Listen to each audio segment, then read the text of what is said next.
In what context do speakers typically use reduced forms of words? A. Formal speech situation. B. In written communication. C.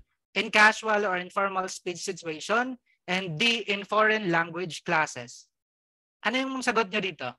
Sige daw, type nyo daw yung ano nyo, yung sagot nyo sa chat box natin. Letter C. Ayun. Ano pa? Okay. Ayun, marami na sila. So feeling ko naman nakuha nyo naman yung tamang sagot. It's letter C. So pag sinabing reduced form of words, ito na yung mga wanna, gonna, yung construction like can't, don't. So ayan po yan siya. So ginagamit yan in casual or informal speech situation. So tama naman kayo lahat. Letter C. Okay, next.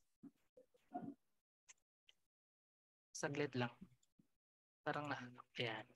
Okay, what is the difference between a minimal pair and a near minimal pair? A minimal pair differs by one phoneme, while a near minimal pair differs by two phonemes. B, a minimal pair differs by one phoneme, while a near minimal pair differs by two vowels. C, a minimal pair differs by one vowel, while a near minimal pair differs by one consonant. And D, a minimal pair differs by one consonant while a near minimal pair differs by one vowel. Ano yung sagot niya dito? Number 2. Sa number 2, ano ang sagot niya dito? Ano ang sagot? May C, siguro kakanina to. That's letter A. Bakit letter A? So explain natin yung pagkakaiba ng minimal pair sa near minimal pair. Sa tawag niya nito, it's phonology, ang pagkakaiba nila ito. Kung titingnan mo, ang minimal pair ay magkakaiba lang siya sa one phoneme. So katulad nito.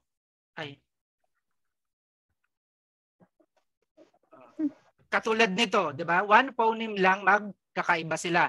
Pag sinabing near minimal pair, two or more phonemes. Katulad niyan, pleasure, pressure. She and then C, seat and sheet. So naintindihan naman, na-gets yung pagkakaiba ng minimal pair. Pag minimal pair, isa lang po yung phoneme na magkakaiba. Pag near minimal pair, two or more phonemes. Okay, na-gets naman? Okay. So I hope na naintindihan, okay? Next, number 3. Why is it important for language learner to understand suprasegmental features? A, to help them memorize vocabulary words. B, to help them understand grammar rules. C, to help them communicate effectively. And D, to help them write better essays. Anong sagot niyo dito? Sige daw, i-chat niyo daw sa chat box. May letter C, okay. So parang nakuha niyo naman yung tamang sagot. Okay, the answer here ay letter C. Communicate, to help communicate effectively. So ano ba ang suprasegmental features? So ito na yon, yung stress, yung intonation, yung sa speech, we have the rhythm, yan yung sinasabing suprasegmental features. So sa pag alam ng bata, alam ng bata yung mga yan, it helps them communicate effectively. Kung titingnan mo, hindi naman yan about memorize vocabulary kasi again, it's about stress, intonation. Hindi naman yan sa grammar rules. Hindi rin naman yan about sa writing. So the answer ay letter C. Malinaw ba? O mabilis? Okay lang? Sige. Next. Number 4. Which of the following best defines prosody in spoken language? A, the study of individual speech sounds and how they combine to form words. B, the study of the melody, rhythms, stress, and intonation patterns that can affect meaning in spoken language. D, the study of how words and phrases are structured and organized in sentences. And D, the study of how speakers use language and real communication. So anong sagot niyo? May letter B. Okay, parang nakuha nyo naman. Ang gagaling nyo na. Okay? So, ang answer dito ay letter B. Tandaan natin yung suprasegmental na yun na kanina, yung number 3 at yung number 4 na prosody, magkapareho lang po yan sila. Okay, ginagamit yan siya. So, they can be used interchangeably. So, ano lang yan sila, pareho lang yan yung ibig sabihin niya nila. So prosody, ang ibang term lang ay suprasegmentals. Kaya ito yun siya, the study of melody, rhythm, stress, ayan, sa speech yan siya. Ang letter A, ano ito siya? The study of individual speech sounds and how they combine to form words. Ano ito siya? Sige daw. Tingnan ko ang chat box natin. Ano ito? Yung the study, yeah, okay, morphology. Ito, yung letter A ha, letter A. The study of how individual speech sounds and how they form combined language to form words. Ano yan? Yes, meron na ako nakita. It's, ano siya? Phonology. Okay? Phonology siya. Itong letter C. Ano siya? Ang letter C, ano to? The study of how words and phrases, yung words and phrases naman, sa sentence naman to. Ano siya? Syntax. Okay, may narinig ako. Yes, tama. It's syntax. Ang hirap pala pag i-ano ko yung ano. Yan. So yun. Ang letter D. How about letter D? Ano to siya? Sige daw, dapat ano nyo na to ha. Ang letter D, ano yan siya? Anong, ano, sa branch ng linguistic? Yes. May nakita na ako. Pragmatics. Okay? Pragmatics yan siya. So discuss natin, bilisan lang natin i-discuss natin yung branches of linguistics. We have number 1, yung phonology.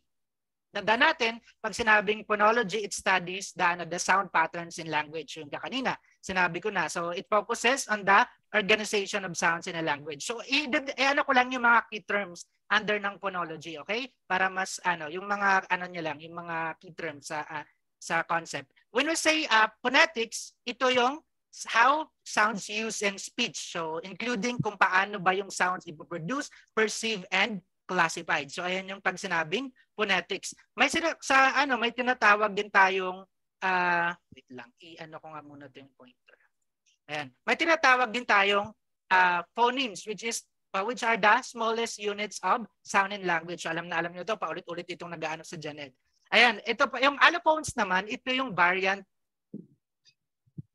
requesting to record meeting. Wait lang, may nag-request, teacher. Naka-record naman. Wait lang, baka napindot lang. Record. Oo, naka-record. So yun, pag sinabing, balik tayo, sorry lang. Pag sinabing allophones, ito yung variants ng pronunciation ng phoneme. Ano bang ibig sabihin nun? Para mas mabilis intindihin magbigay tayo ng example. Ang phoneme na P, pag sinabing allophones, yung variants ng pronunciation ng P. For example, sa pen.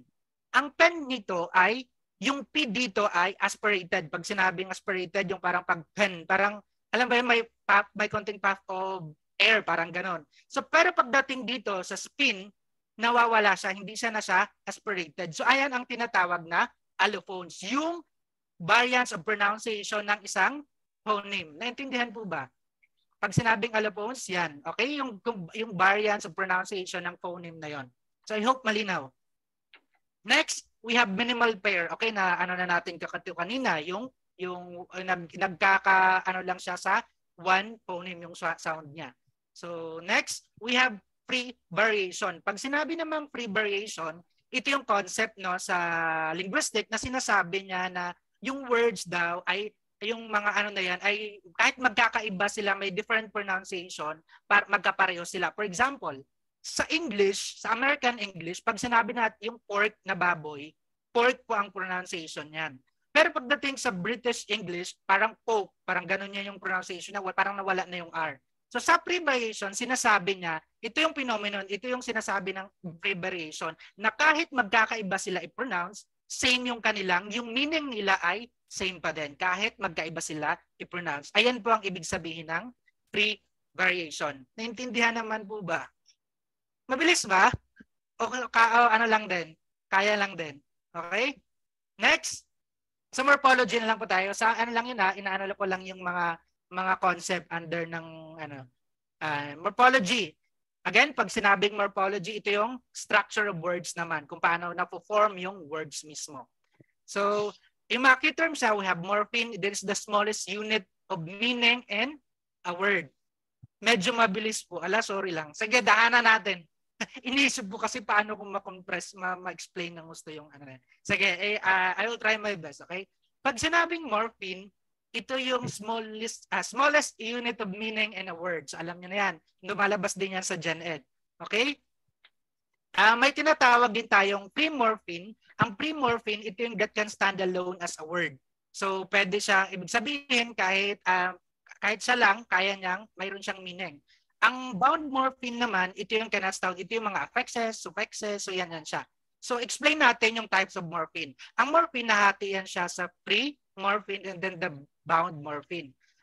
Sinabi ko na rin kanina na yung pre-morpheme po I can stand alone. Ito yung kanyang types. We have the lexical and functional. Samantala yung bound morpheme naman, meron siyang tinatawag na derivational and inflectional.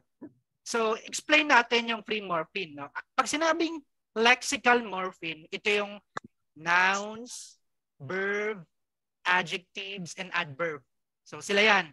Siya yung nag-under sila ng lexical morpheme. Ang functional naman, sir, medyo mabilis. Sorry lang. Okay, dahanan natin. Okay. Pag sinabing functionals, ito yung mga conjunctions, preposition, articles. Ano yung articles? Sige daw, ano ang articles? Sige, sa chat box natin. Ano ang articles? Yes, tama. An, da. Okay, ano ang da? Ano siya? Anong klaseng article siya? Diba dalawa yon? Dalawa yan sila. Ang da, ano siya? Sige, para mas maging interactive yung... Yes, okay, da, definite at yung isa ay indefinite, okay? So yan siya, sa functional, sila yan. Conjunctions, prepositions, article, pronouns, auxiliary verbs. So under, tawag sa kanila ay functional. Yung function nila, nagpa-function sila doon. Alam mo naman yung mga purpose nito, di ba? Kino-connect, dinedescribe, so yan yung kanilang inaanong. Next, we have bound morpheme naman. Pag sinabing bound morpheme, mayroon yan siyang derivational. Ang derivational, ito yung morpheme na kung saan ang isang word, paging add niya na yun ay chine-change niya yung grammatical category. For example, ang word na bake, diba, verb yun. Pag nilagyan mo ng morpheme na R, naging baker na. So, naging noun na siya. So, ayan, ang morpheme na yun ay tinatawag na derivational morpheme. So, malinaw po. Ang ano naman, ang inflectional, ito kasi may question ata nung nakaraang week sa, I think, if I'm not mistaken, yung first week nyo na exam, na practice test. So ang pag sinabing inflectional naman, more on grammar ito. Sa grammatical category, dinadagdag siya dahil kailangan sa grammar. Katulad niyan, indicate tense, number, possession, or comparison. So ayan yan sila. Ito yung 8 types, ito yung mga 8 inflectional affixes. We have the noun, noun possessive, yan sila. Ito sila lahat yung inflectional. Kaya may tanong doon, kung naalala nyo, may tanong doon sa first week natin, saan madalas nakikita ang inflectional morpheme? Kaya ang sagot doon ay end of the word. So madalas sila doon sa pinakahuli, sa dulo ng salita. So yun, kaya yun po kaya nandito siya, okay? At least naintindihan naman. So kaya pag sinabing inflectional ay, ano kasi ito siya sa grammar. So nilalagay siya dahil kailangan sa grammar. Yan yung kanyang function. Ang derivational naman, change niya lang yung category ng isang word from noun to verb. Ang ito naman kasi is actually they can stand alone. So yun siya. I hope malinaw. So sa syntax naman tayo. Yes. Sa syntax naman tayo. Again, pag sinabing syntax, ito yung rules governing the structure of sentence in language. Paano na yan dapat? Itong dapat yan. Pag S yan, pag ano na yan, yung mga rules sa grammar na yan siya. Okay? So, we have 2 types of words. We have the open class words. Ito na yung mga, and then the closed class words.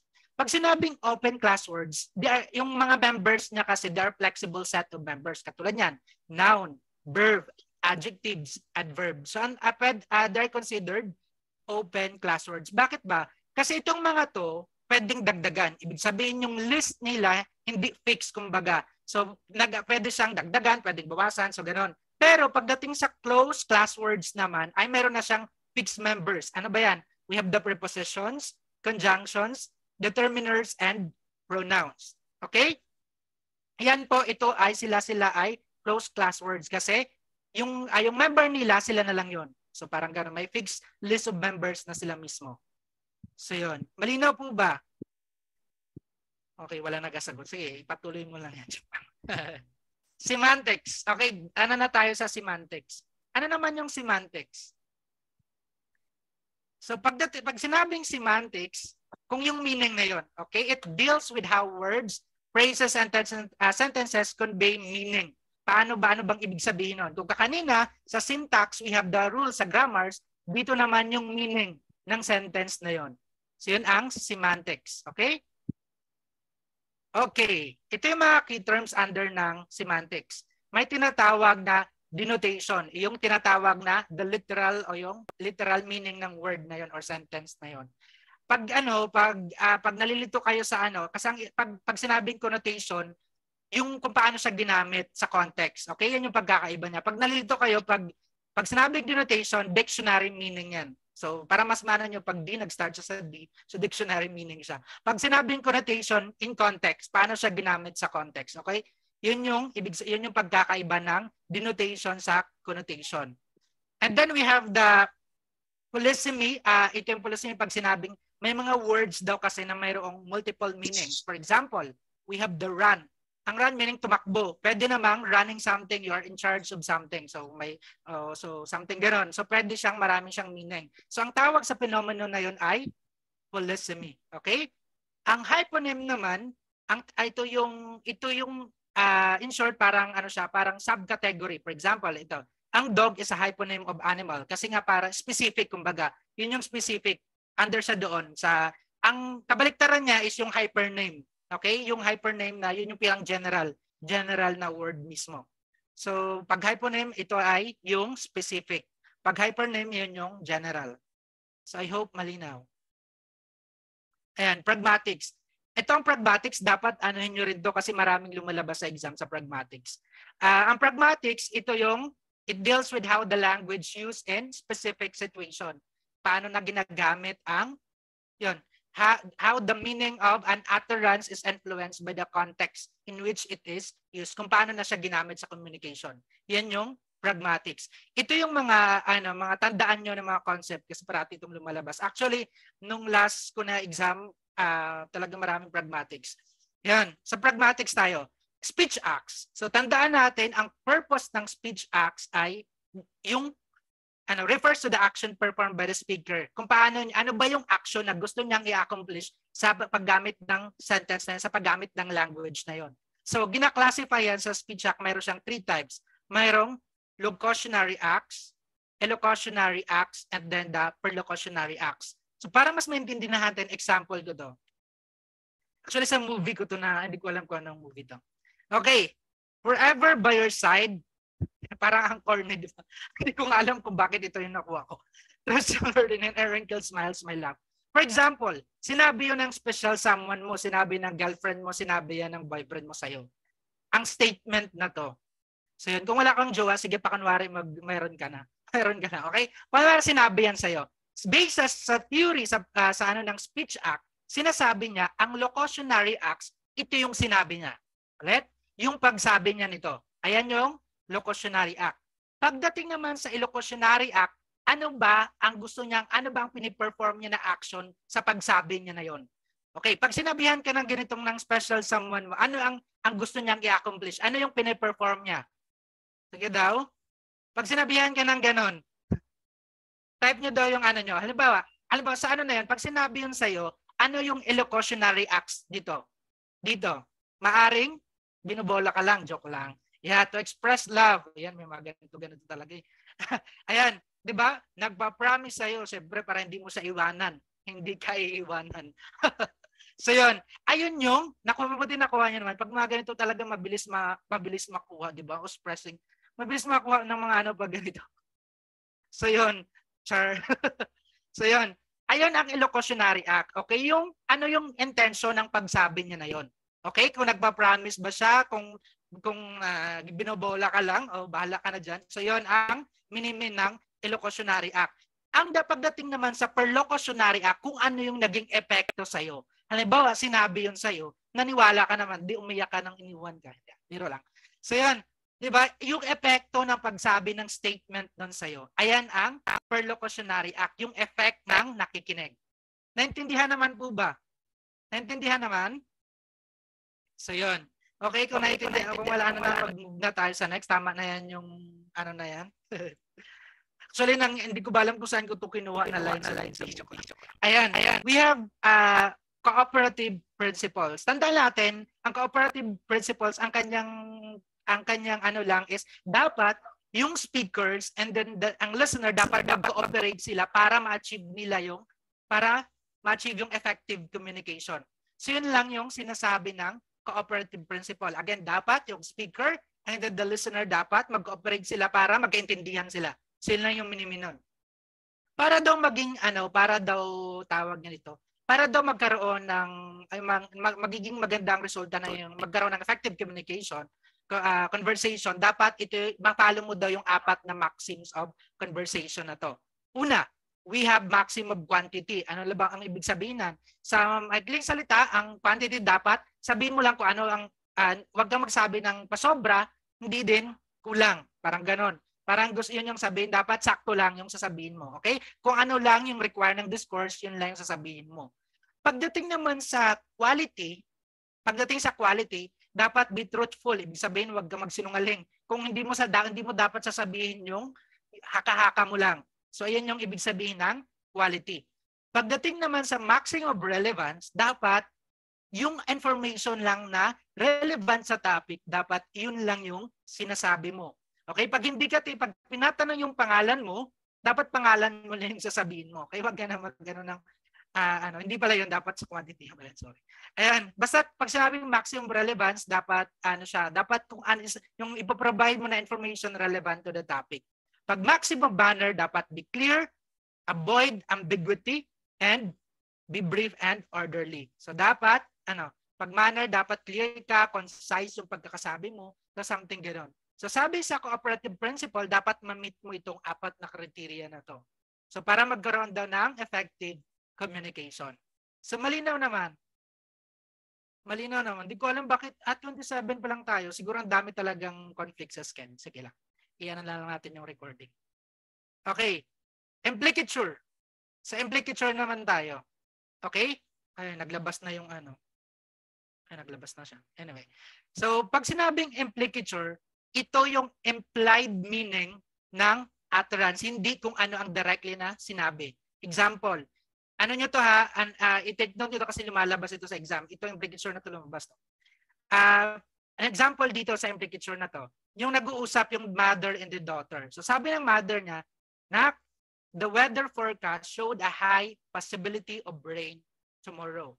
Ang sagot ng kanyang daughter, sabi niya, okay ma'am, I will bring my umbrella when I go to school tomorrow. Kung titingnan mo, ang implicature is yung implied meaning ng sinabi. Hindi kung ano yung directly stated sa statement. Hindi naman sinabi ng mother niya na, nak, magdala ka ng umbrella bukas dahil uulan. Tama? Hindi, kung papansinin mo, hindi niya naman sinabi na, nak, magdala ka ng umbrella. Pero alam ng daughter niya na yun ang minimin ng kanyang mother. Ang tawag doon ay implicature. Yung implied meaning ng sinabi, kung paano sinabi sa context. Hindi yung directly, hindi yung sinabi directly. Okay? Naintindihan naman po ba? Again, ulitin ko, pag sinabing implicature, yung implied meaning ng sinabi. Hindi kung ano ang nakastate literally sa sinabi. Ayun po ang implicature. Take note ito dahil lumalabas ito sa exam. Lumabas ito nakaraan. So yun, so pag kung titingnan mo, ulitin ko ulit, pag sabi ng nanay, hindi niya naman sinabi na, nak, magdala ka ng umbrella dahil uulan. Sinabi niya lang yun na may high possibility of pero ang sabi ng daughter niya, naintindihan ng daughter niya na kailangan niya magdala ng umbrella. So ayan po ang concept ng implicature. So I hope malinaw. Next, we have presupposition. Ano naman itong presupposition? Tandaan natin, pag sinabing presupposition, ito yung assumption or belief that is taken for granted or implied by the speaker in a conversation. Ano ba yun? Para mas maintindihan, example tayo.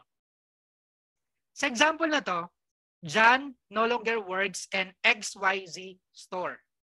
So sa implicature, sinasabi daw na yung belief or assumption na naintindihan mo yun. Yung presume, sabi daw dito, when speaker makes a presupposition, they assume that the listener already accepts or knows the presumed information. Ano ba ang presumed information dito? Ano ba ang presumed information na minimin dito? Kung titingnan mo, sa sinabi, halimbawa sasabihin niya sa'yo, hindi na nagtatrabaho si John doon sa XYZ store. So ibig sabihin, ikaw as listener, maintindihan mo na si John ay dating nagtatrabaho sa XYZ store. Okay? In the past, ay nagtatrabaho sa XYZ store. Ayan po ang concept ng presupposition. Naintindihan naman po ba? Okay? Yung makukuha mong assumption or belief taken sa speaker pag sinabi niya nun. Kasi sabi nga dito, presuppositions are not explicitly stated but are rather embedded within a sentence or utterance. Naintindihan naman po ba? So dahil sa sinabi nyo na yon, nakakuha ka, dahil sa sinabi niya na, dahil sa sentence na sinabi niya, nagkaroon ka ng presupposed pala. Ano bang presumed na presupposed information. Okay? Dahil sa sinabi ng speaker na yon. So I hope malinaw. Again, ulitin ko baka sa hindi para mas clear pag sinabing presupposition, ito yung assumption or belief na kung saan taken granted by the speaker na alam mo. Kasi dahil sa sinabi niya. So yun. Again nga, ulitin ko dito sa halimbawa itong statement, John no longer works in XYZ store. Ang presupposition nun ay dati si John ay nagtatrabaho sa XYZ store kasi nga dahil sa sinabi ng speaker. Ayan po ang tawag nga nito, concept ng presupposition. Malinaw naman po ba? Okay. Next, givenness. Ito dumabas din ito nakaraan. Givenness. Pag sinabing givenness, ito yung status of information based on the assumption of shared knowledge between the speaker and the listener. Ano bang ibig sabihin nun? Example, para mas maintindihan natin. Halimbawa, nag-uusap yung si person A tapos si person B. Sabi ng person A, I bought a new car. It's red and has leather seats. Sabi naman ng person B, can I see it? Sa givenness, ito yung shared knowledge between the speaker and the listener. Yung it na to, it's a pronoun. Tama? Anong klaseng pronoun ng it? Sir, di man yan. Saglit lang. So yun, yung paggamit ng it na to, that's mean, anong tinutukoy ng it na yan? Sa usapan. Sige daw, anong tinutukoy? Chat nyo daw. Sa conversation na yan, ano ang tinutukoy ng it na yan? Yes, red car. Red car, yes, the car. Yes, ang givenness, gumagamit siya ng ito yung assumption na kung saan yung information is ready shared sa speaker, between the speaker and the listener. Kaya hindi niya na inulit yung the car. Can I see the new car? Hindi niya na ginanon. Sinabi niya na lang, can I see it? Kasi mayroon na siyang shared knowledge. Alam niya, shared knowledge between the speaker and the listener. So ayan po ang minimin ng givenness, yung status ng information sa conversation. Yung kung mapapanood yung dati kong video, sinabi ko nga 'di ba yung example ko dito, halimbawa, naglabas na yung exam tapos sabi niya, I made it. Yung it na yun, ibig sabihin nakapasa ka sa let. So ganon. Ang givenness, ibig sabihin, ito yung knowledge between the speaker and your listener. So I hope po malinaw. Okay, next. Okay, ano yung pagkakaiba ng givenness sa presupposition? Okay, tandaan natin, ang givenness, kasi ito talaga yung nakita ko na tandaan ko, ito talaga yung shared knowledge. Okay. Ang givenness, nag-ano siya sa status ng information based sa assumption of the shared knowledge between the speaker and the listener. Ang givenness kasi sinasabi niya na parang yung information, ito ba ay unknown o introduce sa listener para sa inyong conversation. So gumagamit siya ng mga linguistic devices to mark given information such as pronoun, definite description, or word order. So yun siya, shared knowledge. Pagdating naman sa presupposition, hindi siya explicitly stated doon, kundi embedded siya within the sentence. So assumption or belief that is taken for granted or implied by the speaker in a conversation. Ayun yung pagkakaiba niya. In pragmatics, mayroon din po tayong tinatawag na deixis. So ano po ba ito? Tandaan natin, ang concept na to, deixis na yan, sinasabi niya, ito yung paggamit ng word na kung saan referring or pointing to entities or situation within a particular context. So ang deixis ay meron siyang different types. Number one, meron siyang sinasabing personal deixis. Pag sinabi gano'n, ito yung paggamit ng mga pronoun. Like, for example, we have the I, you, and he. Na kung saan it refers to the speaker na bibigyan niya ng distinction yung speaker and then yung listener. Again, uulitin ko. Ang concept ng deixis na yan ay ito yung paggamit ng language na kung saan tinuturo niya yung entity or situation within a particular context. At yung isa sa mga types nga, yung personal deixis nga na kung saan ay yung paggamit yan ng mga mabuhi, yan siya. Yan yung mga grammatical distinction between the speaker. Example, para mas mabilis. I am going to the store. So yan. Ang pronoun na I refers to the speaker. So ang personal deixis na to ay alin? Naintindihan nyo? Ang personal deixis ay tumutukoy siya sa speaker. Ano niya, dinidistinguish niya kung sino yung nagsasalita, sino ang tinutukoy, sino yung nakikinig. So something ganon. Ayun yung sa pamamagitan ng paggamit ng mga pronoun na I, you, and he. Naintindihan naman? Naintindihan naman? Wala na, hindi na sila nag-chat. So yun, move na tayo sa next natin na types. Sabi niya. Yes, sir. Okay. Next, ito naman ay spatial. Pag sinabing spatial, it talks about location. Okay?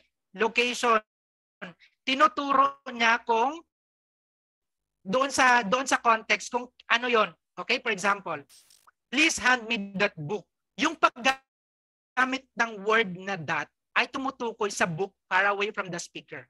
Again, ang kasi nito, ang concept ng deixis na yan, yung paggamit yan siya ng mga words na pinupoint yung mga bagay-bagay sa loob ng context. Okay? Sa loob ng conversation. Kaya kung kung sa personal deixis na yun, ay tinuturo niya yung speaker, yung nakikinig. Dito naman sa spatial na to, ay tinuturo niya yung location. Ano ba ang tinutukoy niya, saang nakalagay, anong location. Okay?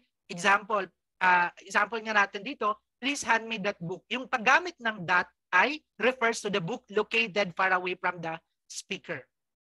Okay, naintindihan po ba? Naintindihan? Yung paggamit ng mga, anong tawag nito, yung expression para tumukoy sa location. Talks about location. Okay? Next, temporal. Ang temporal naman, tumutukoy naman to sa time, situation, or time. Example, para mas mabilis, I will meet you tomorrow. Yung tomorrow na yan refers to the future point in time. Ang tawag dyan ay temporal deixis. Okay? Naintindihan? Naintindihan naman. Mabilis lang to. Pero baka kasi mas bibilisan niya. Yan, sa time, ito naman yung paggamit ng mga like, for example, yung social relation like sir, madam, teacher. Ito yung mga social expression that depend on the speaker's perception of the listener's status. So yan siya, yung mga paggamit yan ng mga ma'am. Example nga, for example, sa loob ng classroom. So excuse me teacher, but I have a question. So paggamit yung title na teacher is used to show respect and acknowledge the social respect and acknowledgement and acknowledge the person's professional status. So yun po yung mga social na yan. Social deixis na yan, yung paggamit ng mga madam, sir, teacher, doctor, yan siya, to show social relationship or roles. Okay, sa context. Okay, next, we have the discourse naman. Pagdating sa discourse, deixis na to ay yung tinutukoy niya yung elements within a particular, the word, sa example nito, this is interesting. Yung this na to ay tumutukoy sa previously mentioned or about the mentioned topic in a discourse. So ayun pa ang ibig sabihin ng discourse deixis. Nalilito talaga ako dito sa deixis na yan. Ayan. So ibig sabihin, for example nito, as I mentioned earlier, the main point is, so yung phrase na mentioned earlier refers to the previous point in the conversation. So it's more on about the, sa discourse ito siya, sa conversation, kung ano yung tinutukoy niya. Again, ulitin ko, ang concept kasi ng deixis na yan ay yung paggamit ng mga words na kung saan itutukoy mo, ipopoint mo kung saan doon sa particular context na yon, kung saan sa particular situation na yon. Ayan yung concept ng deixis. Yan yung sa pragmatics. Naintindihan naman? Naintindihan naman? Kasi ito yung lima lang yan sila yung Okay, so sana na malinaw, no? Next. Number 5. Number 5 pa lang pala tayo. Ang dami ko nang sinabi. So number 5. which of the following is an example of syllable-timed language? A. English. B. Japanese. C. Spanish. And D. Portuguese. Ano ang sagot nyo dito? Sige daw, i-type nyo daw sa ano nyo. Anong sagot nyo dito sa number 5? B. Okay, C. Okay. Ano pa ba ito? Okay, may B, C, may B. Okay. Ang sagot dito ay letter C po, Spanish. Ano ba itong syllable time language? Explain natin, okay? Ang isochrony na tinasabi, ito yung concept na to, sinasabi niya sa speech daw, sa language, mayroon daw yung tinatawag na regular and predictable patterns, yung timing kung paano magsasalita, yung mga language. Din categorize niya, ito yung pinaka-main niya lang ha, yung tatlo, kinategorize na syllable time language, stress time language, and mora time language. So again, ang isochrony is a concept na kung saan, sinasabi niya na yung language daw ay mayroong, kahit iba-iba yung language. No? Kasi yung mga languages daw natin, mayroon daw siyang regular and predictable patterns kung yung sa speech niya. So kaya inano niya sa tatlo. Actually ito lang yung pinaka main types ng ng binigay niya. We have the syllable time language, stress time language, and mora time language. So ano ba ito sila? Explain ko ha. Titignan niyo, yung green na box, halimbawa, yung green na box na yan, ano natin yan? Syllable yan sila. Syllable. Ibig sabihin sa isang word, halimbawa itong isang word yan siya, sa isang word na yan, ayan yung mga syllable niyan sa loob ng word. Ayan yung green na yan. So, yan sila yung mga syllable. Ang pag sinabing syllable timed language, ibig sabihin yung pagbanggit ng salita ay alin? They're pronounced, yung bawat syllable within a particular word ay same sila ng amount, resulting to more even rhythm, yon. So parang sinasabi niya sa syllable timed language, halimbawa, yung pagbanggit mo ng isang salita, alam mo naman yung syllable, di ba? Yung pantig, ano ba yun pantig ba ang tawag doon sa Filipino? Na yung pantig sa bawat salita ay, pag sa syllable time language, same lang sila. Parehong amount lang sila. Okay? Parehong amount lang sila. So ibig sabihin tuloy-tuloy pare-pareho sila ng time. Yung same amount lang sila. Equal yung kanilang amount kaya nagre-rhyme sila. Yung rhythm niya ay parang maganda. So resulting to the same amount, resulting in a more rhythm. Yeah. So ang example nito ay yung Spanish. So yun, again ulitin ko, pag sinabing a syllable time language, ito yung bawat syllable sa word ay pinopronounce ng same amount. Okay, pare-pareho lang, walang diyan. Walang mas, ito pinopronounce siya ng mahaba, ito maikli, walang ganon. Pag sa syllable time language, pare-pareho ang lahat. Bawat pantig sa loob ng salita, pare-pareho. Okay? Pag sinabi namang stress time language, ito na yung English and Portuguese. Okay? Pag sinabi nating stress time language, kung titingnan nyo sa English, meron tinatawag na stress and unstress. Kung stress yan, mas binopronounce siya, mas binibigyan siya ng emphasis and yung duration mas mahaba. Tama? Pag pag stress yan, mabilis lang. So ayan ang sinasabi sa stress time language. Yung English and Portuguese are considered stress time language. Okay? Malinaw ba? Malinaw naman yung pagkakaiba. Again, pag syllable time language, pare-pareho yung bawat syllable, pare-pareho pinopronounce. Now, pag sinabing stress time language ay yung mas binibigyan ng emphasis yung stress na syllable kumpara sa hindi. Like English. Okay? Malinaw naman po ba? Yan yung concept ng isochrony. We have we have number 3. Ito yung mora time language. Ang mora time language, saglit lang, medyo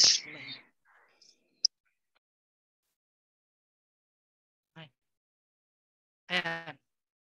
Pag sinabing ang mora time language naman, katulad dyan siya ng Japanese. Again, I don't speak Japanese, so hindi ko siya sa inyo. Hindi ko ma-visualize. So ang mora time language, meron silang concept na tinatawag na mora. So yun yung kanilang unit of parang yun yung syllable. So parang yun yung timing nila sa pagsasalita. So again, sa mora, kahit stress man yan and stress, so same lang din sila. So equal yung duration ng paano sila binabanggit. Pero mora yung concept nila. So I don't hindi ako nagja-Japanese, so hindi ko siya maipakita kung paano. So yun, basta yun ang mora time language. Question. How about Filipino language? Sige. How about Filipino language? Na-explain ko kanina yung concept. Ano ang Filipino language? Syllable time language ba tayo? Stress time language ba o mora time language? Stress time language, okay? Based doon sa explanation ko kanina. Again, pag syllable time language ay pantay-pantay. Bawat syllable ay magkapare-pareho banggitin. Pag sinabi namang stress time language, yung stress syllable ay mas binibigyan ng time kumpara sa hindi.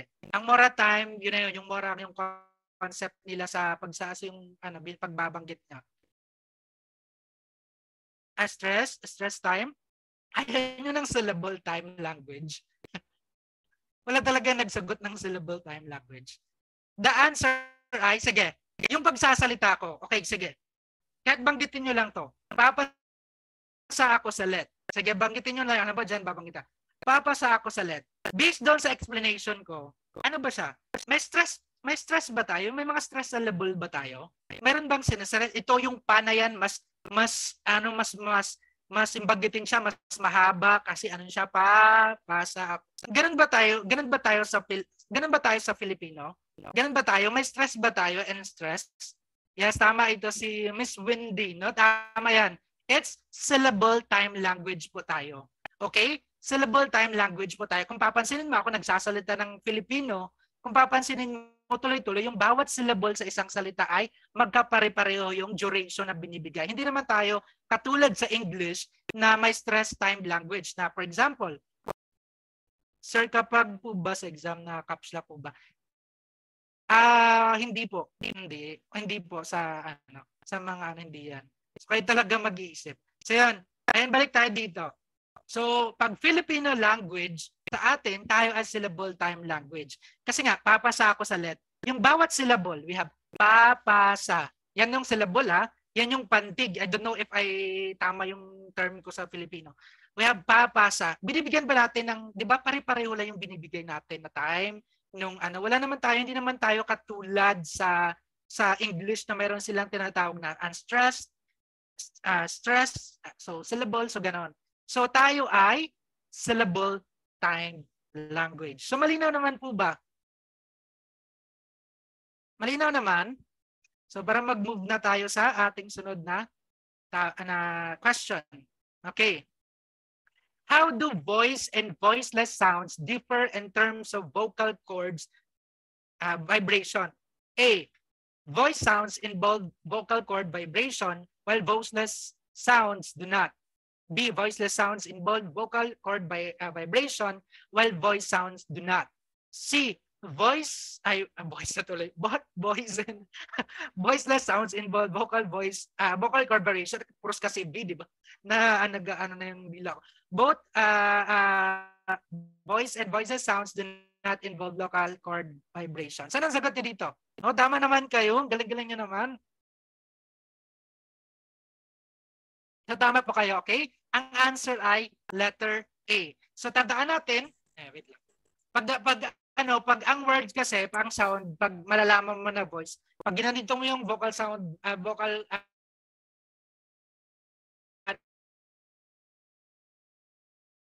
chord mo, pag binanggit mo, malinaw. Ayun na. Wait. Yan. Voice sounds are produced with the vocal cords.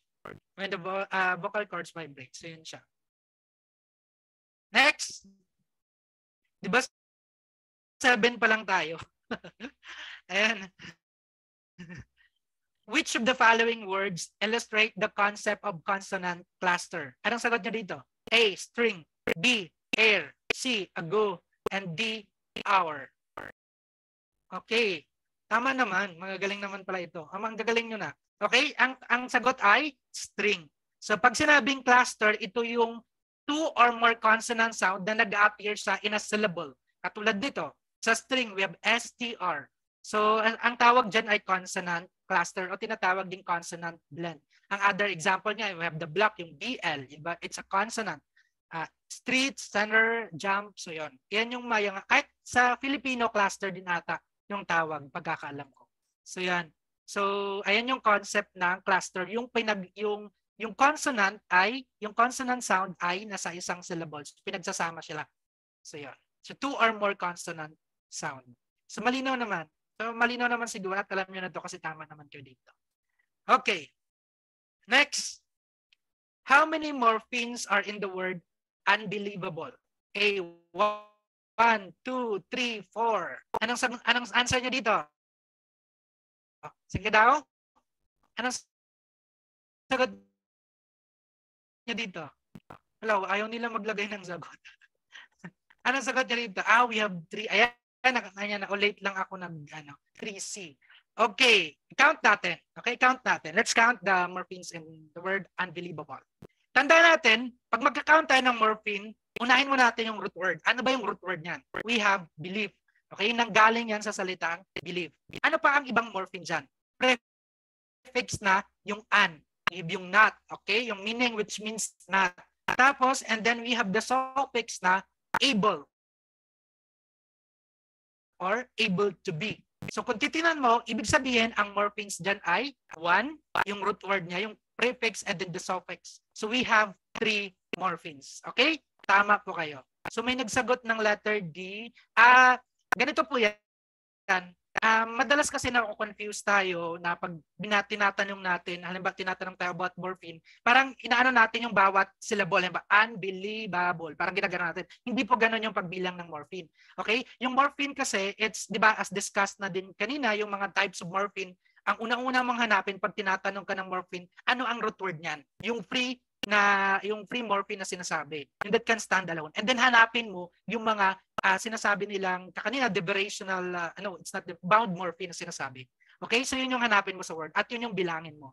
Ayan yung proper way kung paano malaman yung morpheme sa isang word. So I hope po malinaw. Next. Which of the following is an example of a word formed through reduplication? A, bye-bye. B, happy. C, apple. And D, cat. Okay, anong sagot nyo? Tama naman, magaling na kayo. So yun, we have the answer a letter A po yan. Pag sinabing bye-bye, reduplication rather, ito yung nire-repeat niya yung word, either yung all na word o yung part na ng word na yan. Pag tulad nito, ding-dong, super-duper. So ayan po ang ibig sabihin ng reduplication. Yung parang dinodoble niya yung word o kaya yung part ng word. So yun, para magkaroon, parang siguro sa rhyming, the meeting po, the travel ba?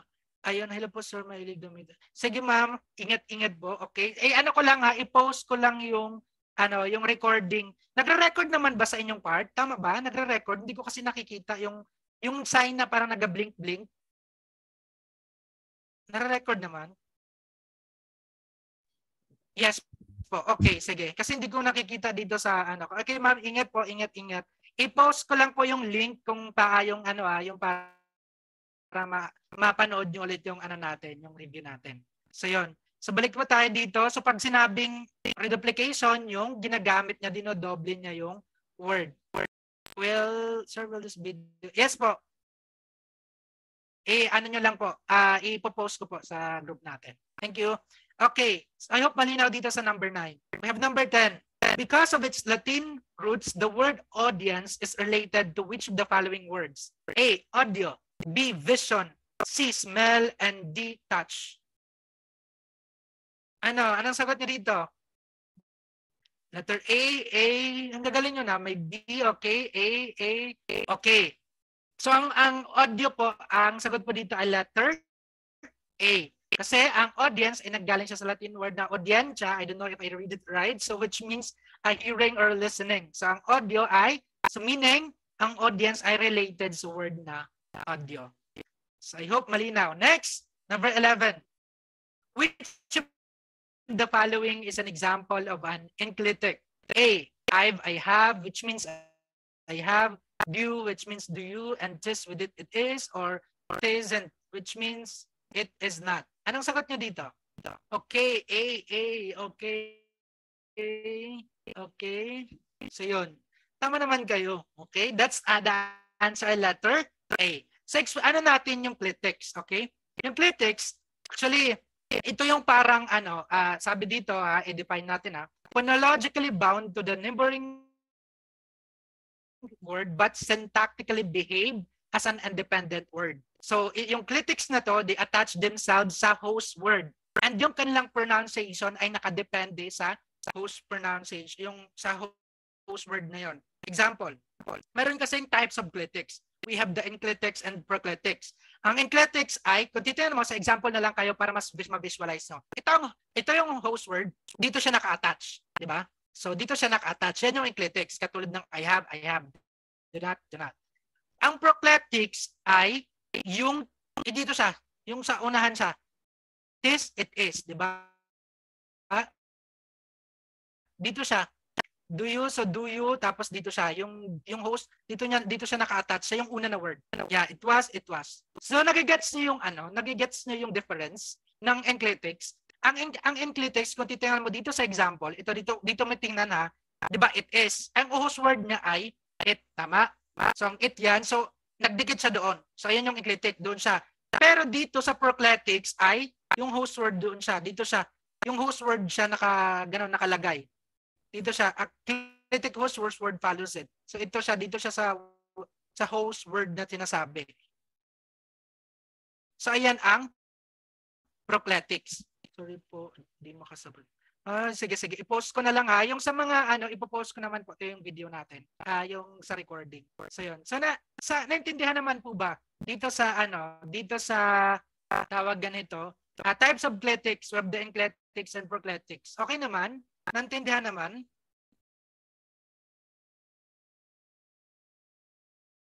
Okay, move na tayo. I hope malinaw, okay? Okay, number 12.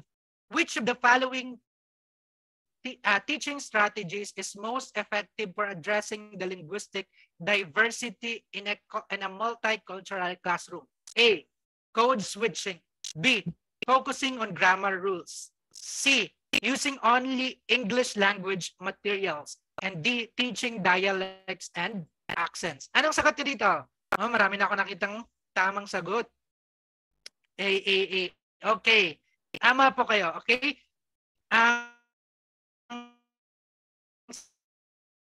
Sagot dito ay letter A. Pero ganito yan. Ikaw na-encounter nyo yung ganito tapos hindi nyo naman alam kung ano ibig sabihin ng code switching. Okay? Ang gagawin nyo, tingnan nyo ngayon yung mga option. Okay? Ang ano ko sa inyo mga practical, alam mo, hindi mo talaga na alam ko anong ibig sabihin ng code switching na yan. May discuss ko rin yan. Okay? Kung titignan yung mga option, focusing on grammar rules. Again, pag nag-focus ka ba sa grammar rules, ibig sabihin ang diversity, ibig sabihin marami, iba-iba. Yung culture nila magkakaiba. Pag mag-focus ka ba sa grammar rules, na-achieve mo ba yon? Effective ba siya para i-address yung diversity in a multicultural classroom? Hindi naman. So mali mo na agad to, ikaisan mo na yan. Pati din itong using only English. So hindi niya na kasi diverse nga multicultural classroom na tapos magamit ka lang ng English, mali na agad. Ngayon, titingnan mo, dalawa na lang natira mo. Teaching dialects. Nagtuturo ka ba sa ng dialects? Ng teaching dialect and accents? Mali pa din yun. So kahit hindi mo alam, code switching na lang yung sagot. Okay, kahit hindi mo alam yung code switching, yan pa rin yung magiging sagot mo kung iyong i-comprehend yung mga choices. Kasi pag sinabing code switching, ito yung process na kung saan, yan, taglish, kumbaga, na shifting from one linguistic code to another. For example, in a classroom, so hindi lang naman para pa ma-explain niya ng gusto, nagda-taglish siya, ginagamitan niya ng sarili niyang language. So, hindi lang siya nag-focus doon. So, para mas ma-explain niya ng mabuti. So, ayan yung sinasabi sa code switching. So yun, malinaw ba? Malinaw naman. Naintindihan naman yung code switching. Again, yung code switching sinasabi, mag-shift ka from one linguistic code to another depending on the social context or conversational setting. So yun, I hope malinaw. Next, which of the following is an example of suppletion? A, good, best, best. The walking. Girls, happy, unhappy. Anong sagot niyo dito? Sige daw. B. Okay. Ano bang sagot? A. Okay. Sige. A. Okay. Ang tamang sagot pa dito ay letter A. Bakit letter A? So explain ko ang suppletion na sinasabi. Ang suppletion, ganito lang yan, pagkahaba-haba ng mga, pero ano ha, tawag nito, bakit ko ba nilalagay yung mga meaning ng words kahit hindi ko naman siya binabasa? Ako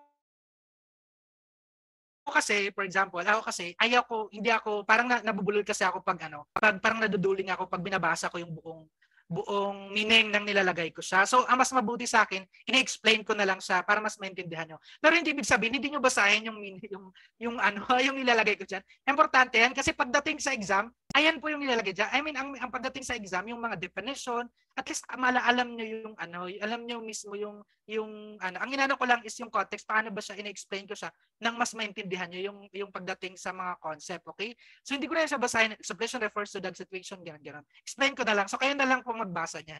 Okay? Kasi pag magbasa ako niyan, tapos malito-lito pa ako, tapos medyo naduduling kasi ako pag sa screen, pag nagabasa ako, tapos na yung mga words, hindi ko masyado nakikita. So, yan. Ang suppletion, balik tayo ang suppletion, ito yung concept na kung saan ini-expect natin, halimbawa, sa regular form ng verb, halimbawa, we have dance, from the word dance. Di ba pagdating sa past tense, ini-expect natin na ang magiging past tense niya dapat ay may ed. Tama? Kasi regular, yun yung talaga yung rules sa regular form of verb. Di ba? Dapat pag past tense na yan, may ed lang dapat yan. Pero ang suppletion, ito yung tumutukoy sa phenomenon na kung saan tumutukoy siya sa mga irregular form ng words. Hindi natin ina-expect na basta ganun siya. Hindi natin, kala natin ay in a regular form siya pero parang irregular yung word. So something ganun yung concept ng suppletion. So para mas mabilis, explain natin siya. Example, tingnan natin yung example na to. We have the regular and then suppletive stem. Kung dito, tingnan mo na yung walk na yan, tapos yung walk na may ed sa dulo. Pero pagdating dito, pag na suppletive stem naman yung we have the go and then the went. Okay? Go, went. Okay? Hindi naman yan ed. Diba? Hindi GOED yung ilagay mo dyan. So ayan yung minimi ng suppletion. Yung mga words na kung saan irregular form siya. So yun yung concept niya. Yun yung suppletion. We have the bigger, biggest. We have, tapos pag sa suppletive stem naman, we have the good, better, and best. Okay? Kasi yan. So parang irregular. Kung in short mo siya, pag intindihan mo siya, irregular form ng words. Okay? Pag ginamit siya, alam ba, ito, katulad niyan, pag ang regular naman is lagyan ng S pag plural.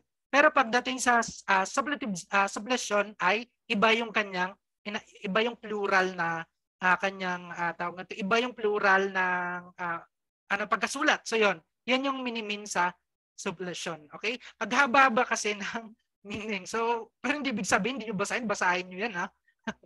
Ina-explain ko lang na mas para mas maintindihan nyo. Okay, para pag yan ang gintanong sa inyo sa exam, at least alam nyo ano ibig sabihin ng suppletion. Alam nyo kung paano gamitin ang suppletion. Okay? Malinaw naman po ba? Again, pag suppletion, yan yung mga irregular form of words. Okay? Okay, next. Number 14. This refers to the morphological process of combining two words with a similar meaning to create a more intense expression, as in the word hodgepodge. A, conversion. B, blending. C, remises. And D, rhyming compounds. Okay, D. Okay, D. Okay, tama naman kayo. Ang sagot ay rhyming compound. So, ano yan? Pinagsama yung dalawa na hodge tapos podge. Okay? So, tawag ganito.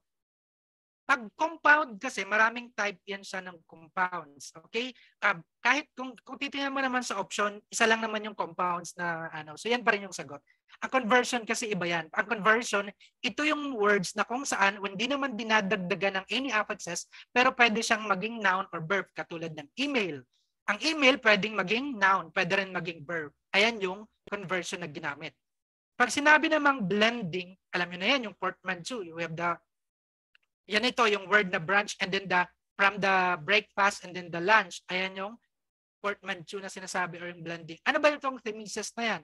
Ang themesis na yan, tandaan mo na yan, yung ini-split niya yung words. Halimbawa, ito, pan, freaking tastic. Ibig sabihin parang fantastic, ginlagyan na ng freaking sa gitna.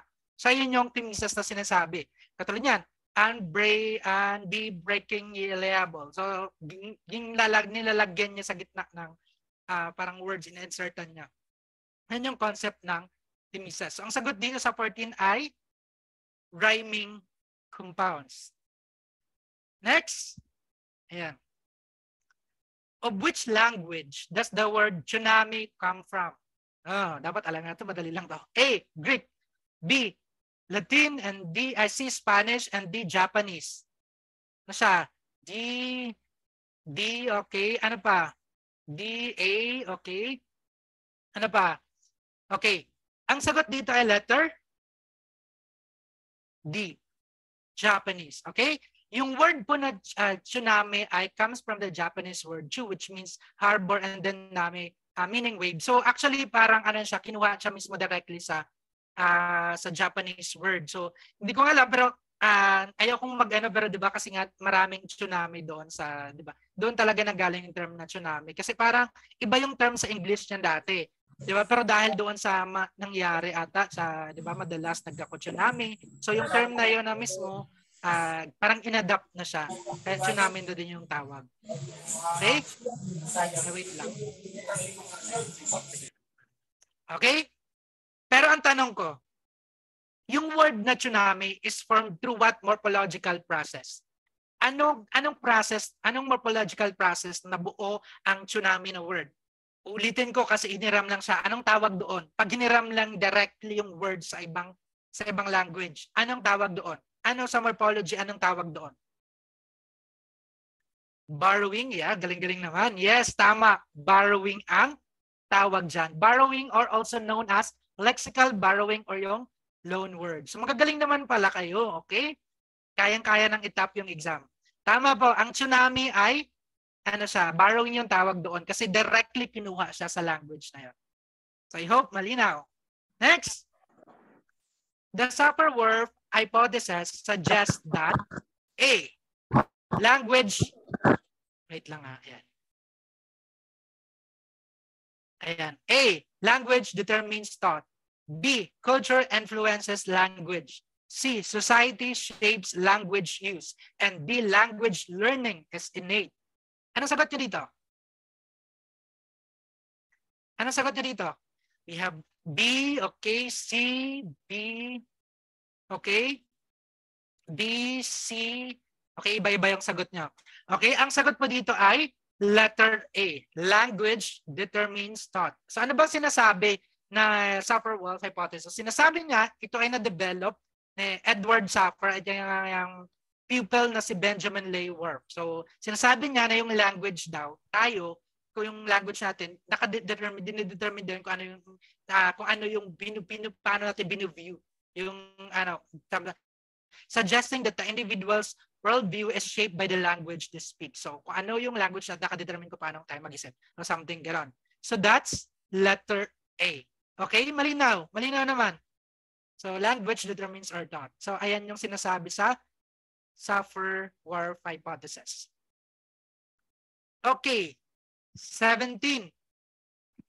Which of the following classroom practices is most effective in promoting cultural awareness and sensitivity among students? A, teaching cultural stereotypes. B, encouraging students to speak only English. C, incorporating cultural content in lessons. And D, ignoring cultural differences. Okay, anong sagot? So, gagaling nyo, no? Tama naman. Okay? Ang sagot dito ay letter C. So, yun.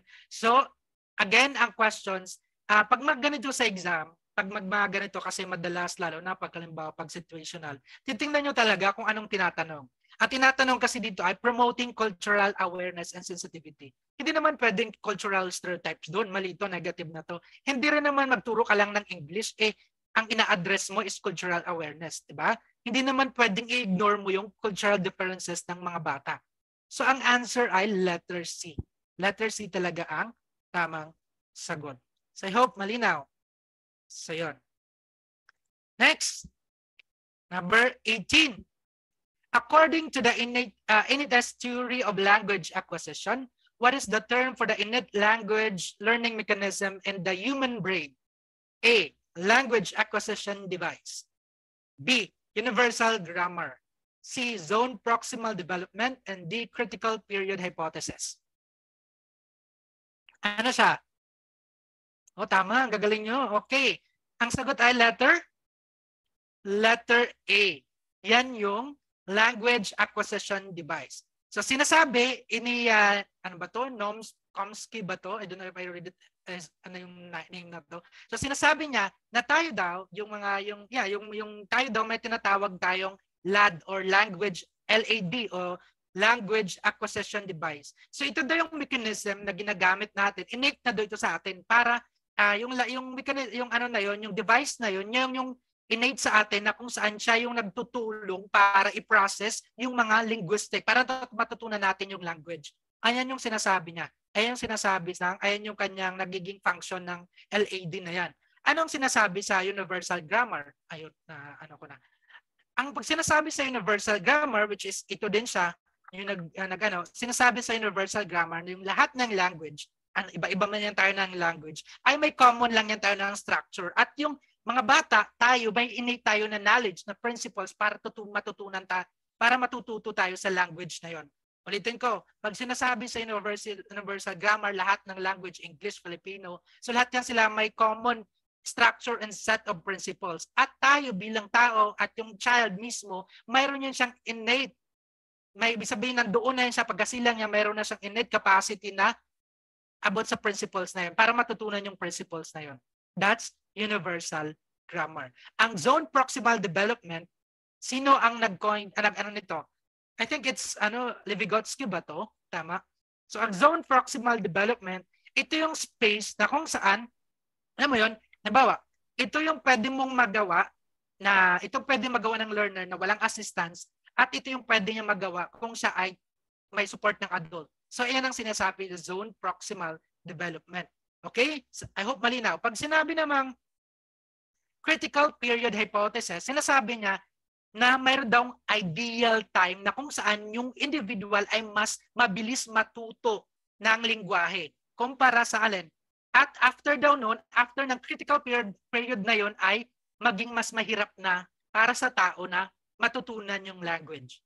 Again, ang sinasabi sa critical period hypothesis, mayroong ideal time na kung saan dapat mabilis matuto, doon dapat natututo yung bata na kung saan pag lagpas noon ay mahirap niya na matutunan yung language. So ayan ang sinasabi sa critical period hypothesis. Okay? Okay ba? Naintindihan naman? Yung LAD na yan, universal grammar, and critical period hypothesis. Next. According to Vygotsky's theory, what is the term for the difference between the learner's actual development level and their potential development level? So, explain ko na to. A. LAD. B. Universal grammar. C. Zone proximal development. And D. Critical hypothesis. So sinabi ko na yan. That's letter C. So hindi ko na explain ulit yung mga yan kasi ka-explain ko lang. So that's yung parang yung mamit kayang gawin ng bata na without assistance at yung kanyang gagawin ay na may assistance. So dapat daw sa na yun itulungan siya para ma-reach niya yung kanyang full development level. So yun yung sinasabi sa zone proximal development. Next. Yan. Which of the following best describes the concept of interlanguage? A. The innate language learning mechanism in the human brain. B. The period during which language acquisition occurs more easily and naturally. C. The unique linguistic system that learners create while acquiring a second language. And D. The emotional factors that affect second language acquisition. Okay, letter C. Okay, letter C.